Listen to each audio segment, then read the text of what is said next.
അസ്സലാമു അലൈക്കും. ഇന്ന് നമ്മൾ രാവിലെ തന്നെ നീച്ച് വന്നേക്ക് തന്നെ വീഡിയോ എടുക്കുക കേട്ടോ. അപ്പോൾ ചീദോശയാണ്, പിന്നെ ഇതാക്കണ നല്ല ചുമന്ന കടലയാണ് നമ്മൾ കറി വെക്കണത്. ഈ കടല കൊണ്ട് കറി വെക്കുമ്പോൾ നല്ല ടേസ്റ്റാണല്ലേ. ഇവിടെ ഹസ്ബൻഡിനൊക്കെ ഭയങ്കര ഇഷ്ടമാണ് കേട്ടോ. പിന്നെ കറി ബാക്കിയുണ്ടെങ്കിൽ ഈ കടല നല്ലോണം കഴുകിയാണ്ട് അവർ കുറച്ച് എണ്ണ വെച്ചിട്ട് വറുത്ത് ഇങ്ങനെ തിന്നിരിക്കും. അത്രയ്ക്ക് ഇഷ്ടമാണ് കേട്ടോ ഹസ്ബൻഡിന് ഈ ഒരു കടല.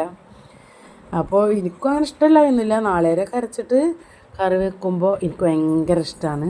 അപ്പോൾ അത് 2-3-4 വട്ടം കഴുകി കുക്കർക്ക് ഇട്ട് മഞ്ഞളും മുളകും മല്ലിപ്പൊടി കുറച്ച് ചിക്കൻ മസാലപ്പൊടി ആണ് ഞാൻ ഇട്ട് കൊടുക്കൽ കേട്ടോ. ചതവൊക്കെ ചിലന്ന് ഇടും, ചിലപ്പോൾ ചതവൊക്കെ ഉണ്ടാക്കാൻ മടിയാണെങ്കിൽ ചതവ് ഇടൂല കേട്ടോ. അങ്ങനെ ഉപ്പും മഞ്ഞളും മുളകും ചിക്കൻ മസാലപ്പൊടി ഇട്ടിട്ട് അങ്ങനെ അങ്ങോട്ട് അപ്പോൾ ഒരു ചെറിയ തക്കാളിൻ്റെ കഷ്ണം കൂടെ അരിഞ്ഞിട്ട് അതും കൂടി ഇട്ട് കൊടുക്കും. ചിലപ്പോൾ വെല്ലുള്ളിൻ്റെ ഒരു കഷ്ണം ഇടലുണ്ട്. ഇന്നിപ്പോൾ വെല്ലുള്ളിയും കാര്യങ്ങളൊന്നും ഇട്ടിട്ടില്ല, ഇത് മാത്രം ഇട്ടിട്ട് കുക്കറിൻ്റെ അടച്ചിട്ട് കൊണ്ട് വേവിച്ചെടുക്കാം. അപ്പോൾ നമുക്ക് പച്ചരി ഫസ്റ്റ് കാണിച്ചെന്നില്ല, അതൊക്കെ ഒന്ന് കഴുകി മിക്സിൻ്റെ ജാറൊക്കെ ഞാൻ ഇട്ട് കൊടുക്കുന്നുണ്ട് കേട്ടോ. കുറച്ച് ആവശ്യത്തിനുള്ള ഉപ്പും കൂടെ ഇട്ട് കൊടുത്തിട്ട് നമുക്കിതൊന്ന് അരച്ചെടുക്കാം. ചില പച്ചരി ഒരു പശ പോലെയാണല്ലേ, ചിലത് അതിന് വേണ്ടിയിട്ട് നല്ല പച്ചരി ആയിരിക്കും കേട്ടോ.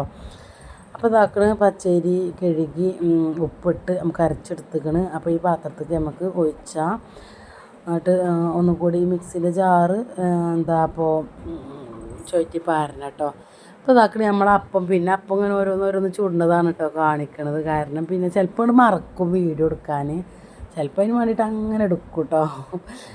അപ്പോൾ ഇതാക്കണ നമ്മുടെ ദോശയൊക്കെ റെഡിയായി. ചീയപ്പം എന്ന് പറയും ചില നാട്ടിൽ കേട്ടോ. അപ്പോൾ ഇതാണ് കടലക്കറി. അപ്പോൾ ഇവിടെ കുറച്ച് ഉള്ളിയും തക്കാളിൻ്റെ കറി ഉണ്ടായിട്ട് അത് ഇതിലേക്ക് മിക്സ് ചെയ്ത് കൊടുത്തു. അപ്പോൾ നല്ല ടേസ്റ്റ് ഉണ്ടായിന് കേട്ടോ.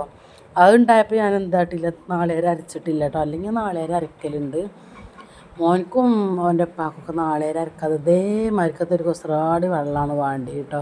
പക്ഷെ ഇത് നല്ല ടേസ്റ്റ് ഉണ്ടായിരുന്നു. കാരണം എന്താ വെച്ചാൽ ഉള്ളിയും തക്കാളിയും എല്ലാ കറിയില്ലേ, അത് ചിക്കനും കൂടെ ഉള്ളൊരു കറിയേന് കേട്ടോ. അതുകൊണ്ട് നല്ല ടേസ്റ്റ് ഉണ്ടായിരുന്നു. അപ്പോൾ അതൊക്കെ നമ്മളെ കട്ടൻ ചായ ചീയപ്പം കറിയൊക്കെ ആയി. എന്നാൽ ശരി, നാളെ കാണാം. അസ്സലാമു അലൈക്കും വറഹ്മത്തുള്ളാഹി.